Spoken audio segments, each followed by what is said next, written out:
by Telkom Enterprise. Accelerate your business growth with reliable high-speed connectivity solutions from Telkom Enterprise.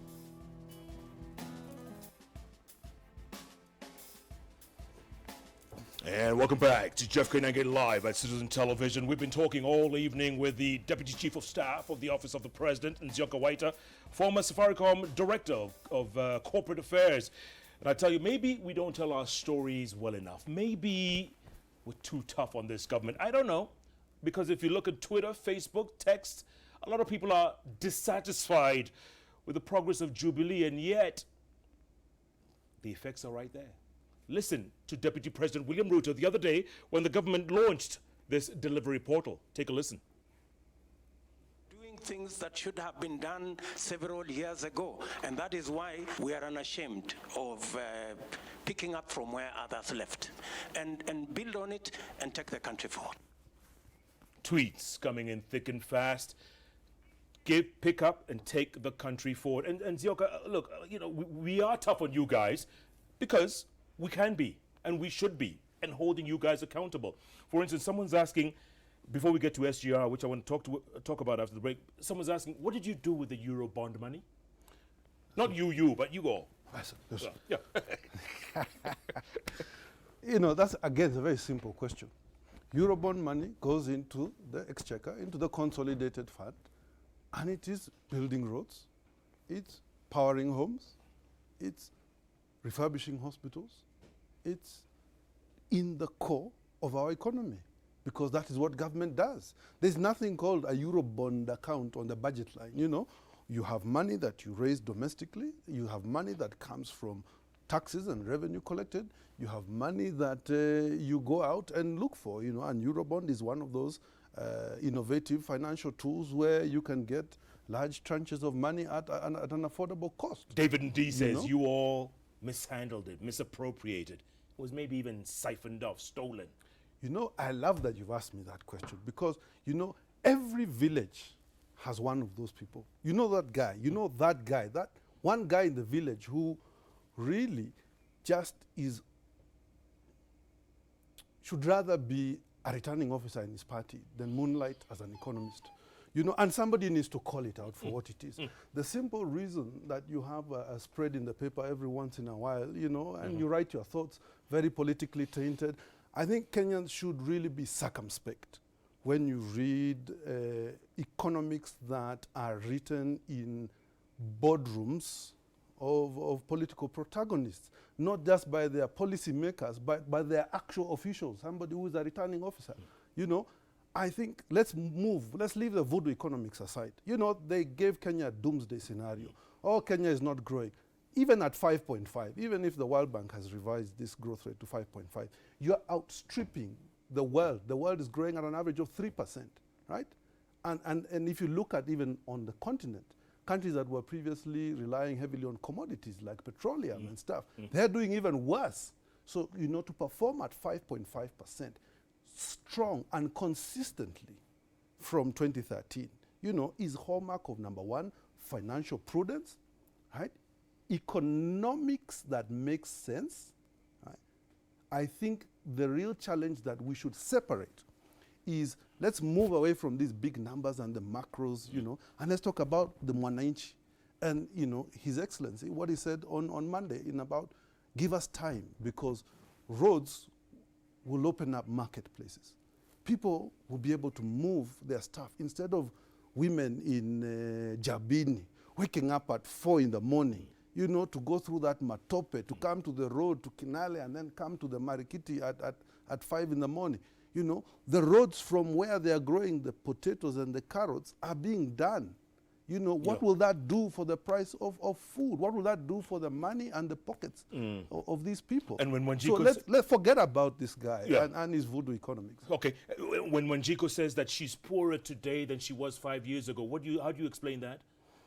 I think there are real challenges, Jeff, and some of these are cyclical challenges. You know, the average inflation rate has been roughly around 6.5%, the annualized inflation rate, right? Today, we are going through an exceptional period. You know, we've had 6 months of the most devastating famine that we've seen in the region, all the way from Botswana coming up into parts of Ethiopia and, of course, our neighbors. Now, the last time we saw this was 2011 when we had Kenyans for Kenya. And even then, Jeff, the price of unga was north of 130. You know, there's a myth about the price of unga was 80 bob. It wasn't 80 bob. It was over 130 shillings in 2011, which is why Kenyans raised, if you recall, over 1 billion shillings on M-Pesa. Yeah, I remember. Right? Yeah. Let's not forget that we've gone through this time, and we will go through it. And this government will see the people through. We will do what we can to get the price of basics down, you know? And we will do what we can. But there needs to be an element of patience, because some of these challenges that we are facing today are they're temporary, they're transient, and they will pass. Yeah. Are you sure you're going to get another 4 years, 5 years to continue this? Jeff, it is, you know, we're not presumptive. You know, the Kenyan people will decide whether President Uhuru and his deputy, William Ruto, will get another 5 years. But remember, we've not done 5 years. Everything you've seen, the road I was telling you about, Turbi, Moyale, Sololo, you know, these things, the projects that we're looking at in terms of other infrastructure, the SGR, and these are things that have been done in 4 years. Because President Kenyatta is not getting a 5-year term because of the rulings that were made in the transition to the new constitution. So we've had a very concentrated, very, I don't know what the word is, you know, I was told, wacha kizungu mingi. We've had to do many things simultaneously. You know, previous government could focus on 1 or 2 elements of the medium-term plan. But, you know, we took an accelerated approach because we want the next 5 years to be about realizing this investment. It's called fast track. Yeah. Kizungu. Yo. Asante. So you're talking about the present drought, right? Real quick, before we get to SGR, and we have to get to present drought. Someone said that Galana project was a big joke. It's a big joke. 1 million acres, you haven't even done what? 110,000. You haven't even got there. And now, what's growing there, by the way? What's there now? Again, let's take a step back. You know the maize that was distributed in Ganze during the drought? All that maize came from Galana. You know, it's even in the papers. You just go and have a look. All that maize came from Galana. But I thought it came from Mexico. No, Mexico and Ukraine, that is maize that will be imported now that the import window has been opened, and other countries where we can get good quality maize that meets our standards to get the prices down, you know, and the minister has been very clear about that his intention is to really try and bring the prices down for Mwananchi, not to keep an import window open forever. But I digress. Galana-Kulalu is a fantastic project that will bode well for the future of this country, for the simple reason that in the last 3 years, since we started the implementation together with the Israeli government, right, we've been able to study the water flows of the Galana River. We've been able to tap in and do water works for 30,000 acres. Right? We've currently got just 10,000 acres of the pilot farm. In that 10,000 acres, over the last 3 years, we have tested close to 16 varieties of maize, different soil types, 20 different soil types, different levels of water sedimentation, really just to see, is it realistic for us to be able to scale up, right, to that 1 million acres, right? And some of the things that we've discovered, we moved from yields of 9-10 bags an acre. By the time we did the last variety of maize, I think we were just north of 40 bags an acre. Now, the potential is there. There are some setbacks to Galana, one of which is to scale up to about 400,000 acres. We need to rethink the dam process without causing an ecological problem. Yeah, the water can sustain it. Yeah, we have to think about the ecological impact of doing Galana in full scale and without the involvement of other stakeholders. So it's very important for us now to start looking at the pastoralist communities, the Oromos and Pokomos on both sides, starting to talk with the county governments in those areas, Tana River, Kilifi, and really just seeing how this dam, at concept stage, we have something called the High Grand Falls Dam, but that's still at fairly conceptual stage. The intention of that will be to start stepping down the dams slowly from where the feeder areas in central Kenya and north of central Kenya that feed into the Galana, and be able to progressively dam enough water to open up agricultural potential, because during the rainy season we lose all that water, right? And that is a logical step.